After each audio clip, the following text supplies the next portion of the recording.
Okay, Mary Pat, if you're okay, we're going to go ahead and get started. Yes, absolutely. Perfect. So thanks, Dan. Well, good afternoon, everyone. I'm Nan Baldwin, and I am a partner here at the Alliance. The title has changed, but most of you all know me. I attend our governmental affairs meetings regularly. I have been a member of our public policy division ever since I've been a part of the Alliance. And now I will be serving as your liaison for the organization and working with Mary Pat and everyone else on government affairs. So thank you all so much for joining us today. Today we have a very exciting conversation and topic. Mary Pat is going to introduce our speaker. But before we get into that, I just wanted to share with you that the topic, as you know, is the World Games 2022. The Alliance is a very integral part of those plans, and we are working with our partners in finding ways to leverage this global event.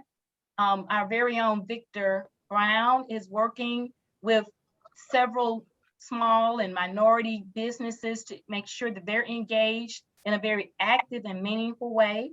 Last week, we joined the Economic Development Partnership of Alabama. Most of you all know that as EDPA, and meeting with the consuls general, several consul generals from many countries to invite them here for the World Games. And we have plans underway to host several events, several site selectors coming to the city and really capitalizing on this event as an opportunity to enhance economic development opportunities. So we're looking forward to it. And with that, I won't keep us any longer. I would like to introduce you all to our Senior Vice President of Government Affairs at Protective Life Corporation, and she serves as our chairman, and that's Mary Pat Lawrence. Mary Pat? Great. Well, thank you so much, Dan. I really appreciate that. Very helpful background on the World Games, and I completely agree. This is a very exciting speaker, a very important opportunity for Birmingham, and we're so thrilled to hear from Kathy. I just want to say good morning to everybody. Welcome to the June meeting of the Birmingham Business Alliance Government Affairs Committee. As Dan said, my name is Mary Pat Lawrence. I'm with Protective Life Corporation. Hope you guys are all having a wonderful summer, and all of the dads out there had a great Father's Day weekend. And we are very fortunate today to be joined by Kathy Boswell, who is the Vice President of Community Engagement for the World Games. The World Games are, as you know, coming to Birmingham. I think it's almost a year to the day in a week or so. The dates are July 7th through the 17th. And Kathy, if I got that wrong, you'll let me know. But I also think the tickets are going on sale soon, which just means it's really getting real and it's really happening. So very, very exciting news. I want to give you a quick background on Kathy, and then I'm going to turn it over to her. Most importantly, Kathy and I were chatting about bios, but what I mainly want to point out is that she is a Birmingham native. She was born and raised here. She's had many jobs here in Birmingham. She went to UAB. She worked at UPS, MCI, Blue Cross Blue Shield. She served in many leadership and community relations positions. She's also had some community-focused positions in the healthcare industry. She's worked at Princeton Baptist Medical Center and Brookwood Baptist Health. So she's got a lot of great experience in the area dealing with the community. And in her role at the World Games, she oversees a number of key programs that are important to the success of the World Games, including Live Healthy, Play Global, the World of Opportunity Supplier Diversity Program, and the World Games Sustainability Program. So Kathy, we are so excited to get an update on the World Games. As we've mentioned, this is such a great opportunity for our community, and we really thank you for your leadership to make it a successful event. And so I know everybody's going to have their favorite sport. My family in particular is very excited for the lacrosse games. I have little boys who play lacrosse and are thrilled that it's coming to Birmingham, but I know there's a number of other great sports to look forward to. So with that, Kathy, I'm going to turn it over to you. We're going to hear your comments, and then we do have some questions for you as well. And so if everybody could just mute their phone, that would be great. And we can turn it over to Kathy. Well, I'll tell you what, Mayor Pat, thank you so much for having me. I know that Nick was supposed to be here today. And so I apologize if anybody was expecting him, but my take is that I will do my best to definitely give you a great update. But I will also tell you, it is always a gift to be able to come before a group of people and to share about the World Games. And the only thing, Mayor Pat, I want to tell you, that I'm going to correct you on one thing about the bio. And that is that I've really never had a job. I've always been blessed to have opportunities here in Birmingham. And I will tell you that every opportunity that I have had in Birmingham, I feel has really allowed me to be at the place where I am today with the World Games. And it is truly a gift and a joy, and truly for me, a blessing to be able to be, to serve as, not just be in, but to serve as the VP of Community Engagement for the World Games. So before I go any further, I am going to kick this off with the help of my teammate, Katie Harris, who is our Manager of Community Experience with the World Games. And so she is going to share one of our favorite videos. So Katie, I'll let you take it away.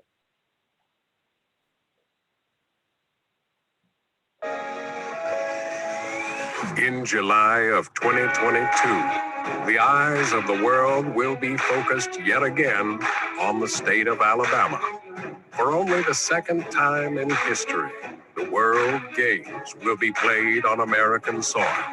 3,600 world-class athletes will come from every corner of the world, from more than 100 countries in all, to participate in some of the most unique sporting events the world has to offer, some of which will go on to become Olympic sports.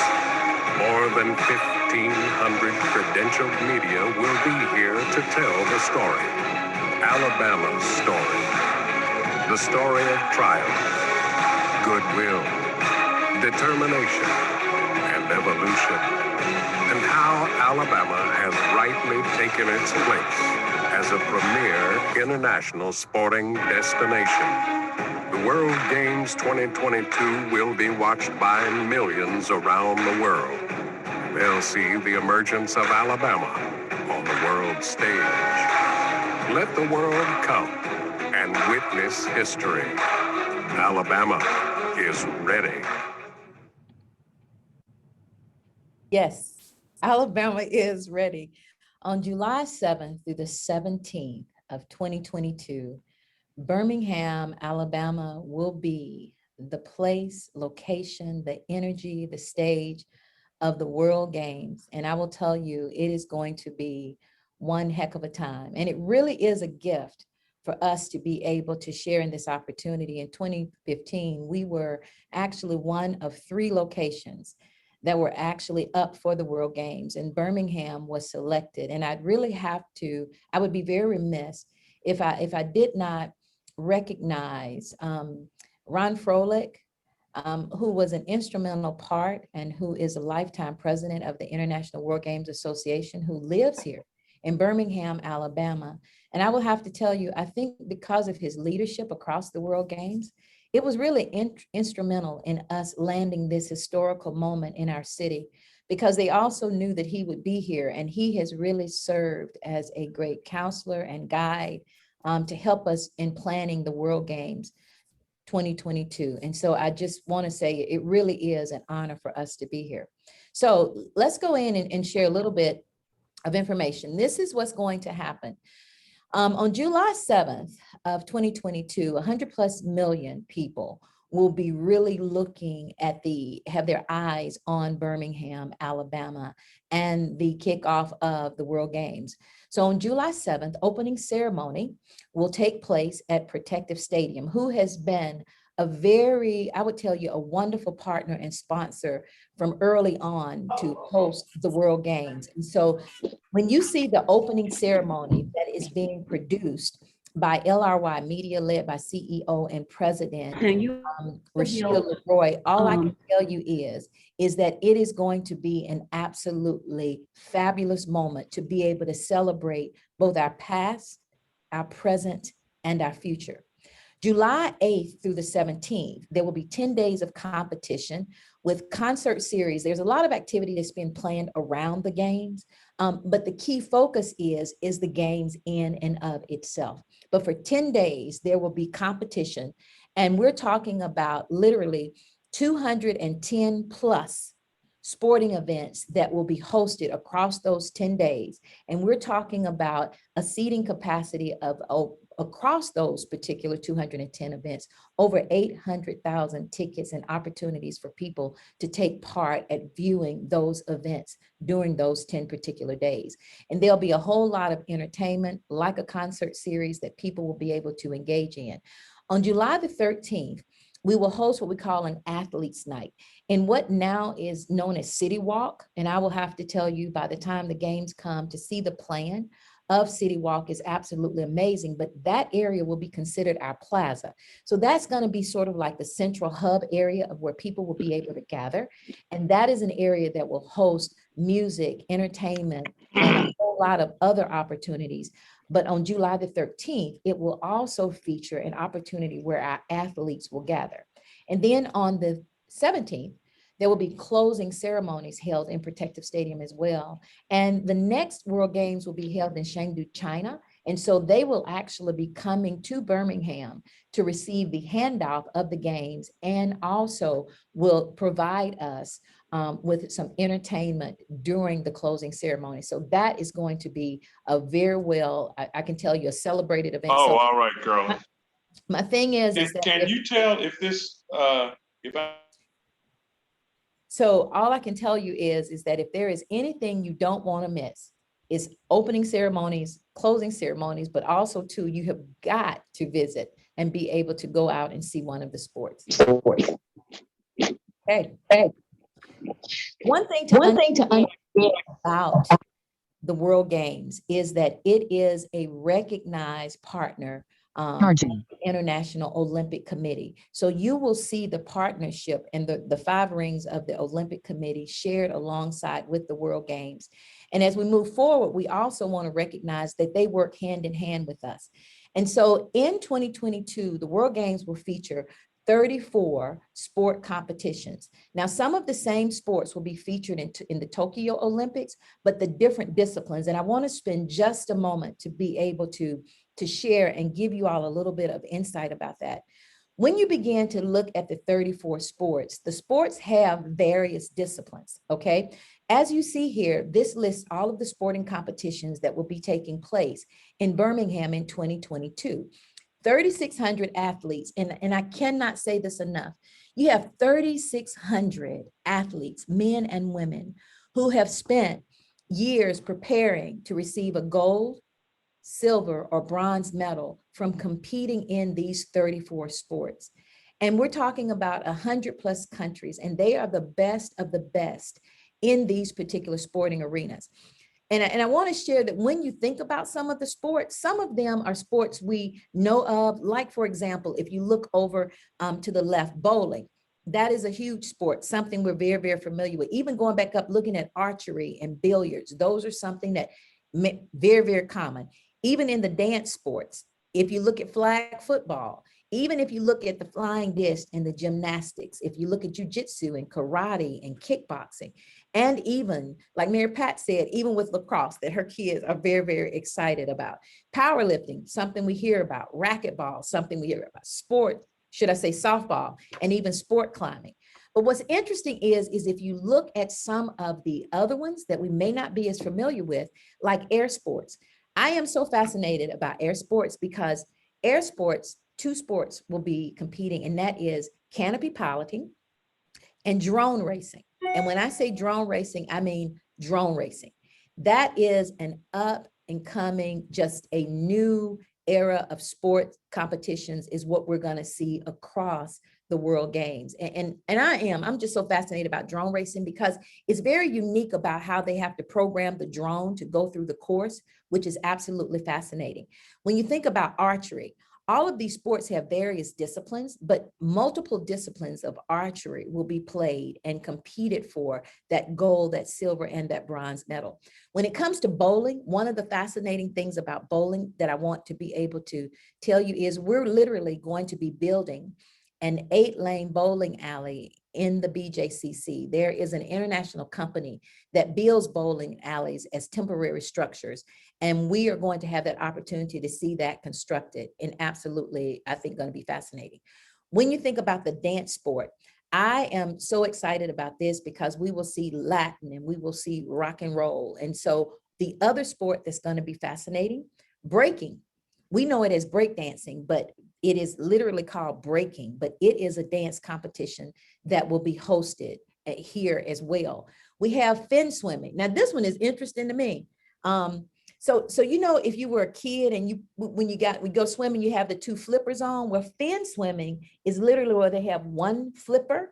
And so they literally are swimming with this 1 flipper. So, and I am fascinated by it because the amount of lower body and abdominal strength that it takes to do that, I just can't wait to see that. So I am very eager to see that. And that competition will actually take place at the Crossplex. And then when you think about flag football, very familiar, but also too, the High School Athletic Association just recently approved this as a sport across the high school athletics, which is absolutely going to be fantastic. When we think about gymnastics, even in the Tokyo Olympics, gymnastics is a part of one of the sports competition. And in fact, about 6 of the sports that you actually see here will be played in the Tokyo Olympics, but it's all about the disciplines. Many of the sports have multi-disciplines. And so what you will see is even in some of the same sports played in Tokyo and the ones that you might see here in the World Games, they are the same sport, but there are different disciplines. And one of the disciplines of gymnastics that will be executed here is actually going to be acrobatic gymnastics. And if you, on our website at twg2022.com, we actually, if you go up under the icon of sports, you can drop down and there are videos about each one of the sports competitions that will be held here. You have to check that out because the acrobatic gymnastics is just absolutely beautiful. We have also too, when you look at life-saving. Now, somebody asked me at one of the speaking events, like, life-saving? And I'm like, yeah, it's with a mannequin. So there's not a real life that they're going to save, but it's about the speed in which they execute the saving of the life. And then we have the roller sports that will be played. That's going to be indoor skating, inline skating, and even outdoor skating, which is fascinating. Now, 2 other sports I have to highlight, or should I say 3, is on sumo. Sumo wrestling will have both men and women competitions. Most people really did not know, and neither did I, until I got into this seat and started really looking at the sports, that there are literally women sumo wrestlers. So there will be male and female sumo competitions. Tug of war, another sport that is absolutely going to be fascinating to watch, is one of those sports where I think I played it as a kid, but to see it being competed for a gold, silver, or bronze medal again, it is just wonderful. And one of the best sports that's going to be played, that's going to be added for the first time in the history of the World Games, is wheelchair rugby.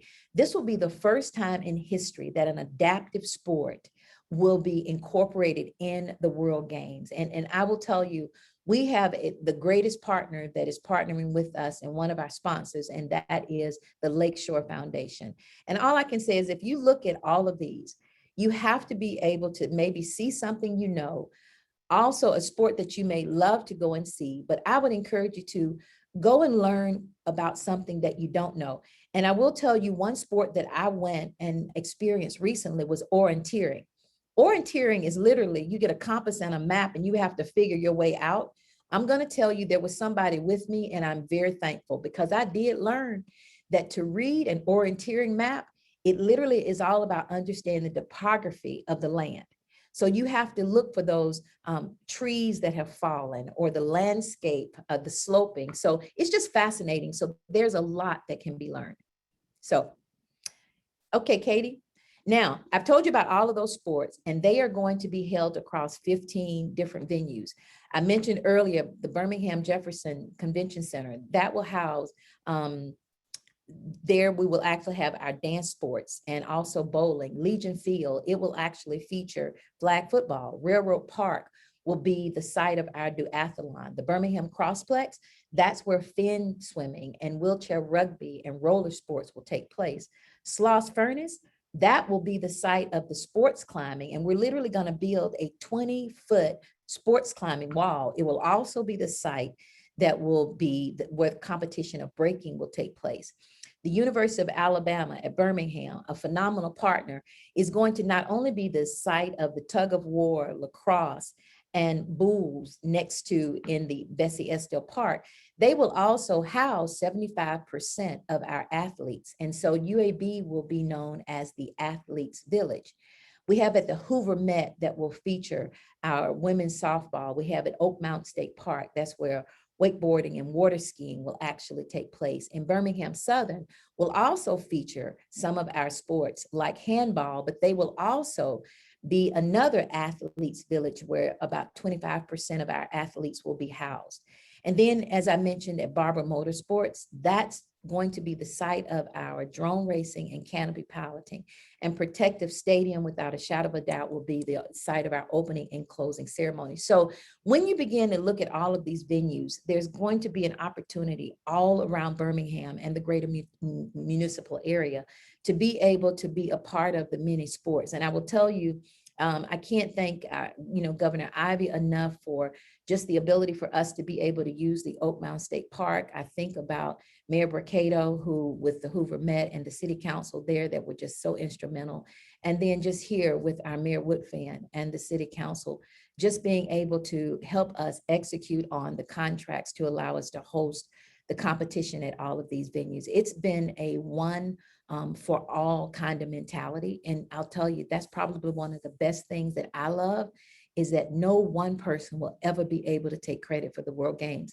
It's really required all of us coming together and working together to get this done. And it's a great feeling to have, but it's also a beautiful thing to watch and see.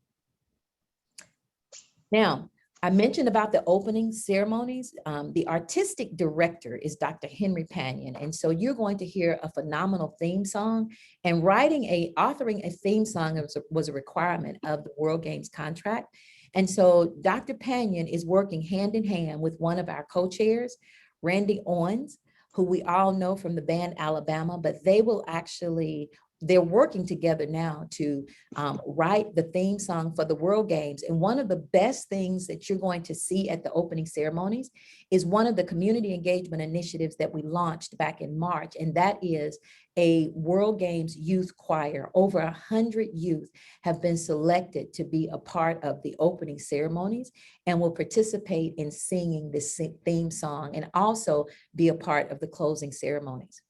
Now, to also help us celebrate and be able just to bring a whole lot of hype and energy to the World Games and to the opening ceremonies will be our honorary co-chair, Sir Charles Barkley. And everyone knows that he is an Olympic gold medalist. And also he is very passionate about the state of Alabama and his hometown Leeds, but we couldn't be happier to have a greater voice.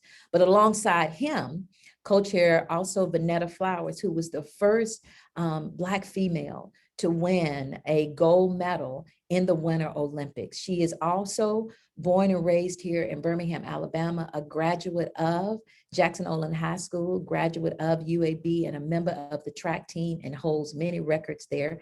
And so we are just very, very excited to be able to have her and her family to be a part of the World Games. Now, beside her, we have another phenomenal gentleman, and that is Noah Galloway.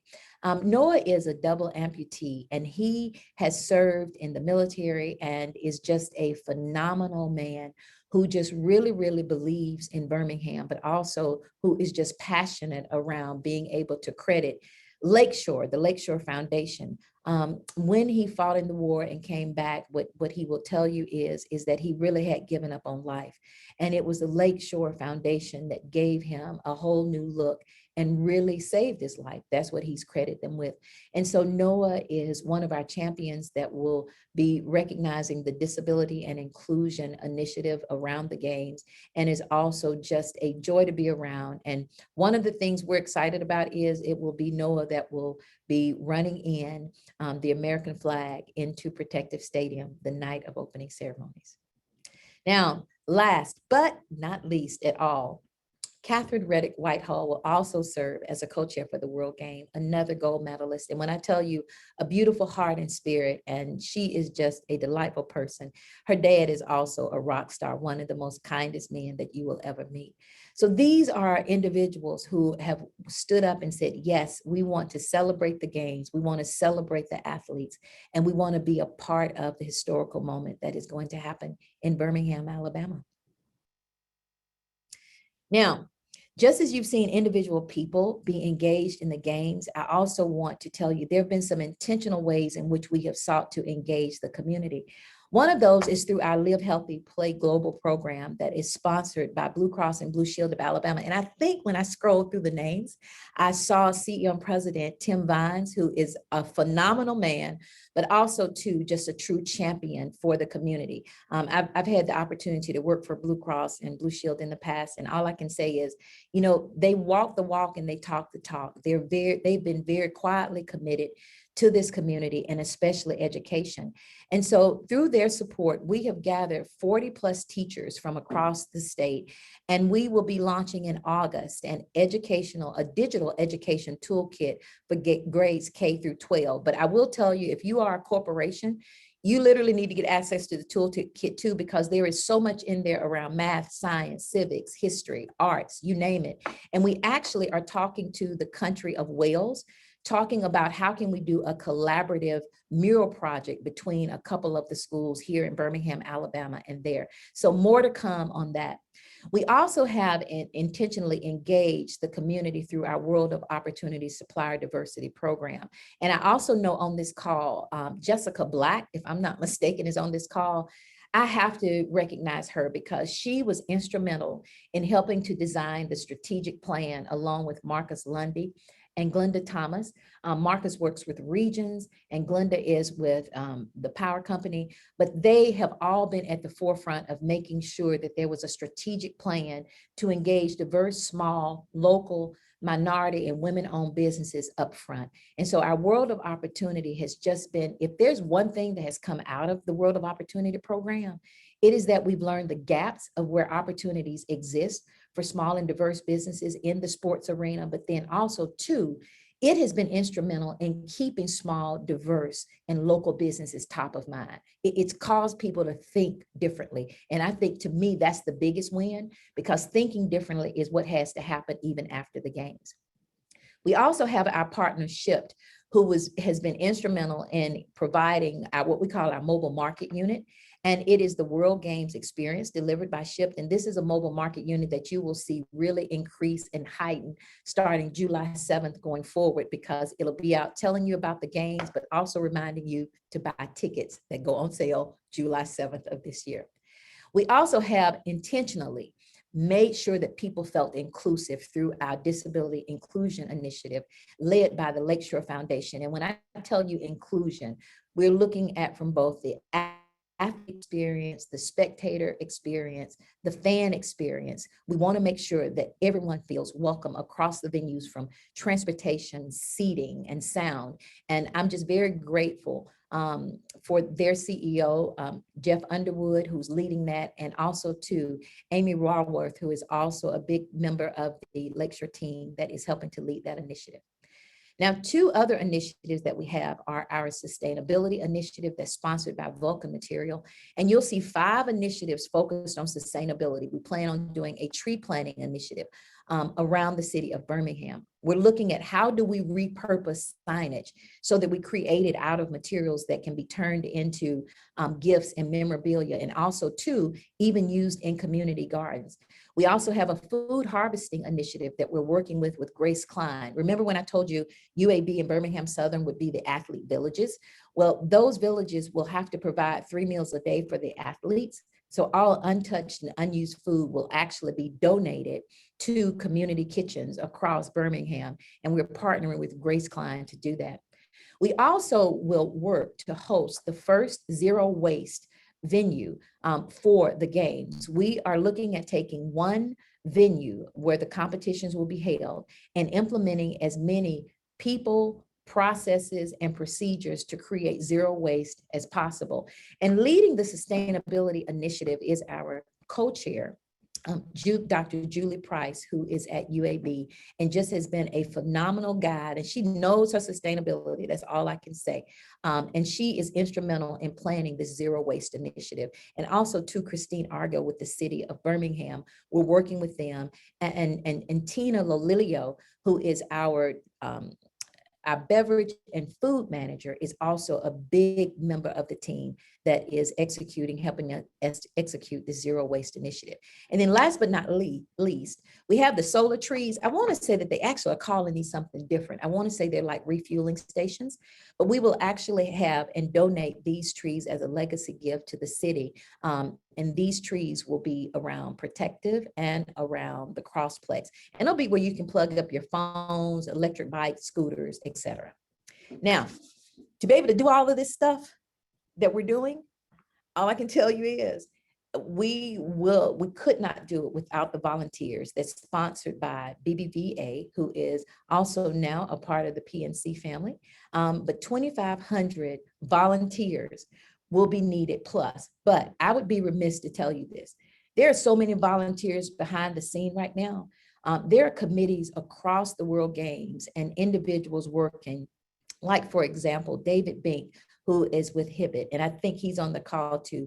He has literally been volunteering his time and on the forefront of the games, even at the very onset of getting the games before they came to Birmingham. When you talk about United Ability, Allison Berman, who is volunteering. When I think about the city, Alice Williams and Jasmine Fields. I mean, it's just people all over the place.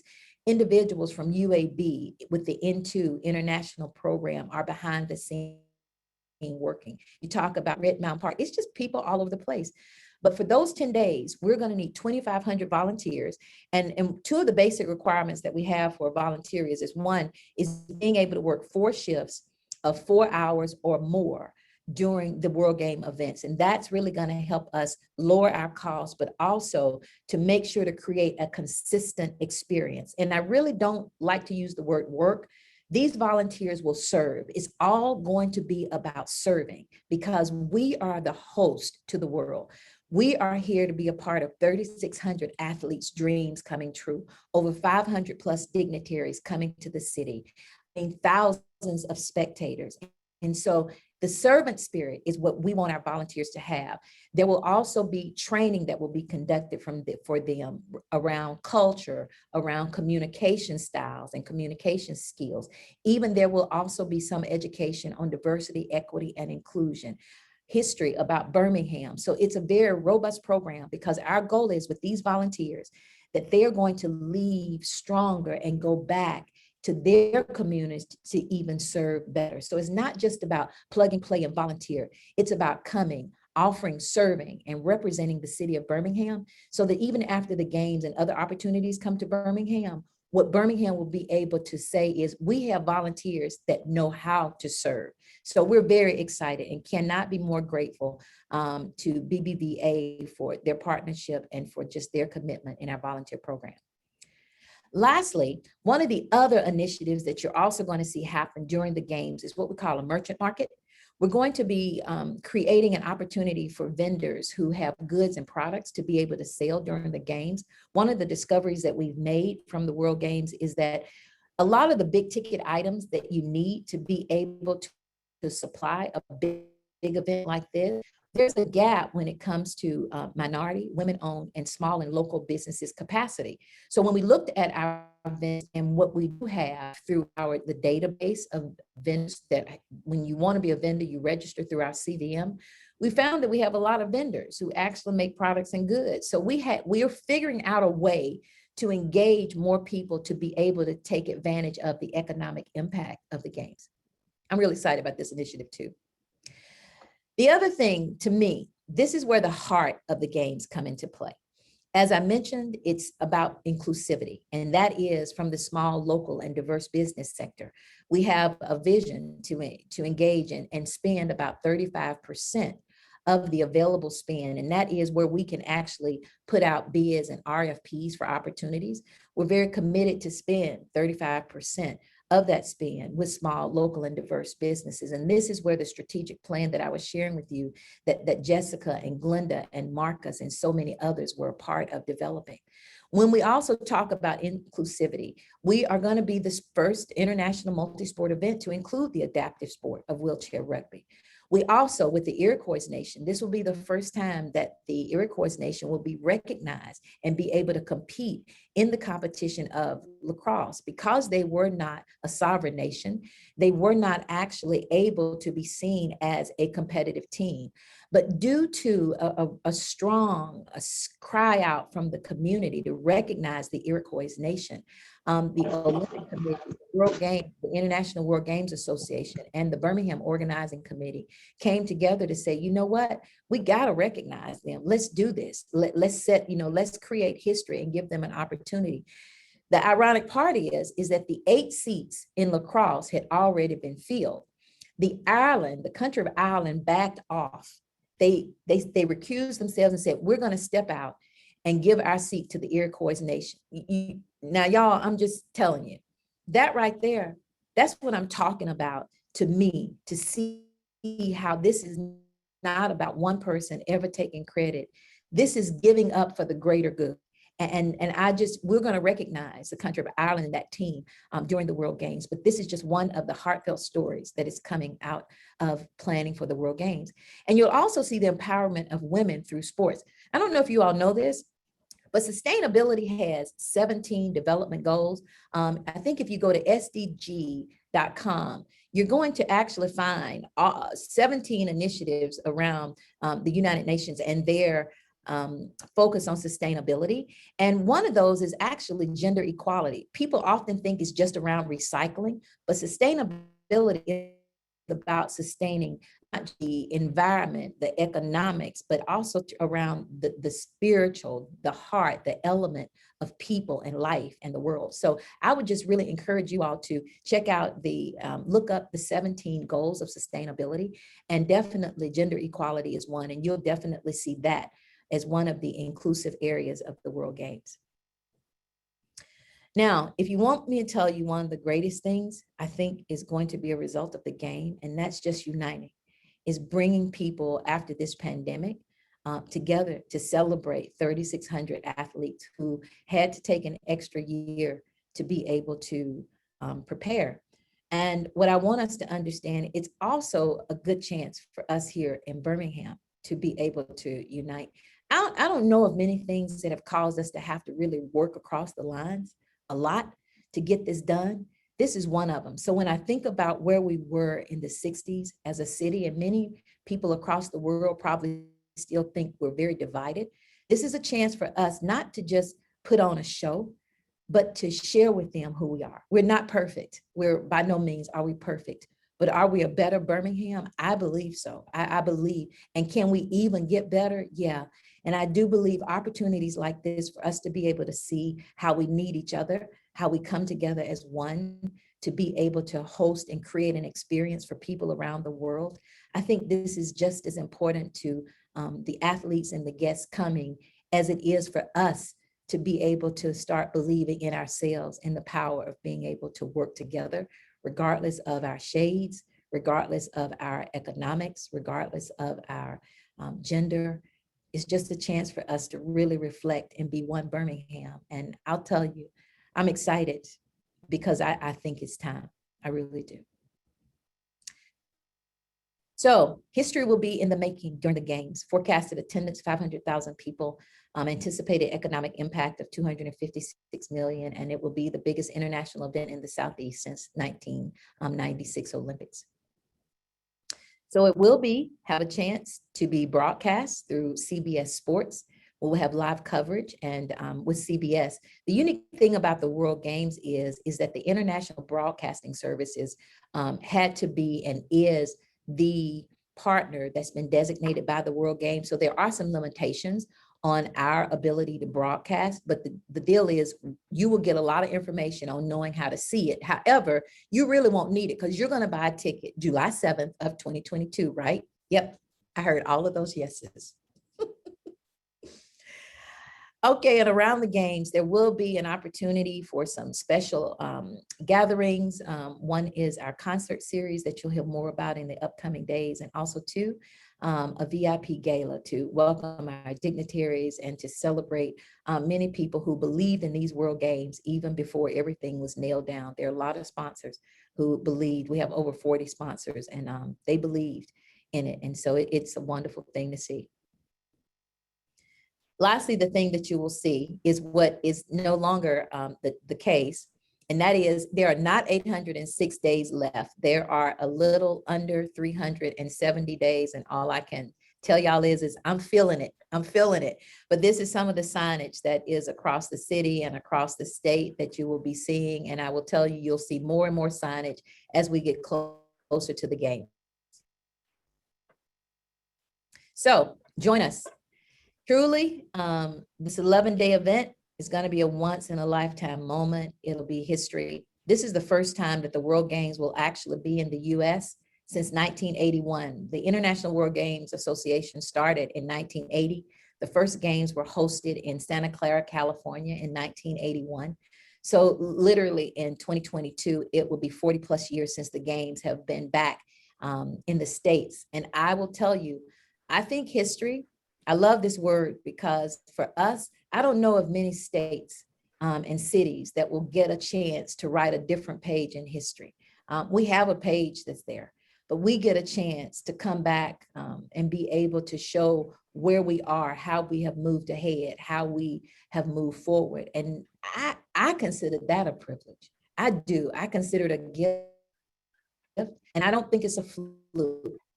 I think that some way, somehow that's intentional. And I'm just grateful that we get a chance to do it. And on my end, we're not going to fail that opportunity. We won't miss it. So if you want more insight, and I will tell you, our volunteer program is going to be launching October 1 of 2022. And so if you follow us on any of these social media sites or go to www.twg2022.com, you can stay abreast of every single thing that is going on with the games. And I encourage you to go to the website anyway, because there's a lot of information that I didn't cover. And you will be able to find out a lot of information, especially around the sports, around the venues. And it's just really exciting about what's happening. So at this time, I'll ask Katie to sort of close the presentation and then just open it up for questions, thoughts, excitement, whatever you want to say. Whew, I'm so glad to be done. Whew, that was fun. Kathy, you did an amazing job. That is fantastic. I don't even, it doesn't even look like you have notes in front of me. You've got this all going on in your memory, and your enthusiasm is really shining through. So well done. And I just thought I was excited. Now I'm even more excited. So, so much information here. I do have some questions that came in, but let me open it up to the audience first, because we only have a few more minutes left in our hour allotment. If anybody has a question, I'm going to be quiet for a second and see if anybody wants to ask. But if not, we do have a lot of questions that came in, so I'll just jump through those. And then if somebody does have one, just either, reach out to me in the chat or just interrupt me. Either works. So one thing you addressed, which was really our number one question, but you had mentioned that there was a commitment to use 35% minority and women vendor and supplier participation. And the question is just, how is that going? Are we going to be able to reach that goal? So if you could just elaborate. Absolutely, Mayor Pat. So remember the gap I told you. Well, what I have defined, and I'm going to say me, what I have discovered is when it comes to sports, there is really there's some huge needs that we don't have the capacity to offer locally and through small and diverse businesses. There is a clear gap in the services and things. For example, when you think about portalettes, when you think about fencing, when you think about bleachers, tables and tents for these large capacity events. Even there's one coming up for golf carts. A lot of things we just don't have when it comes to small businesses being able to supply. So that's what we've discovered. So what we're doing is trying to figure out how to divide and conquer. So we're splitting some of the RFPs up and trying to see how we can bring in and recruit more minority vendors if they haven't registered with us. So it's coming slow because we're having to do it in some non-traditional ways to recruit businesses. So, but it's been good. Again, it's helping people think differently. Instead of doing a one-stop shop, divide the work. It may mean we have to do more work internally, but that's the best way to give people opportunities. Absolutely. That's great to hear. The other question was just about the corporate sponsorship goals. Are you getting commitments? Are you where you want to be? Is there more work to be done? How's that going? We're at about 30 million that we have raised both in kind and in cash. We still probably are shy of about 7 million, I would say, and I round up, it's probably 6 something, but I'm going to say 7. But we've actually implemented a new package where we're actually selling to smaller businesses now. So we have sponsorship opportunities that range from 10,000 and up. So if even some of the smaller businesses are interested, there are some opportunities now that we've created for them as well. The key is getting there. So we've had some real big commitments from our local businesses, from 750,000 and up. I mean, it's been phenomenal. But to get there, I think it's going to take the smaller ones coming in and working together, and all of it adds up. All we know is we're going to get there. That's great to know. And that really answers the next question, which was how can small and medium-sized businesses play a role in the World Games? And so it sounds like you're tailoring the packages so that everyone can have a seat at the table to support the effort. Yeah, absolutely. And the thing about it is, it's like if we don't make it a point to allow small business to be included, it means that we haven't been inclusive, so it's, what I mean? So it's like they want an opportunity to give to this. So yes, and feel free to reach out to me. And then I can definitely give them to the right person. Perfect. Well, the last question comes from Daryl Perkins, who you may know. Daryl is out on vacation, but of course he had to submit a question that he's very interested in, which is apparently there's been some talk of Lionel Richie coming to the World Games and potentially may be featured. And he wants to know if you could go one step further and get the Commodores back together. So, no pressure, Kathy. So let me just say this. I do a lot of praying. I'll pray about that. But I will also tell you this, is that we will have a lot of entertainment. I'm just going to tell you, Dr. Henry Panion knows a lot of artists. When I tell you a lot of artists, I mean, he knows a lot. So I cannot give the opening ceremony and all of that away. But all I can tell you is there will be some wonderful talent, wonderful voices.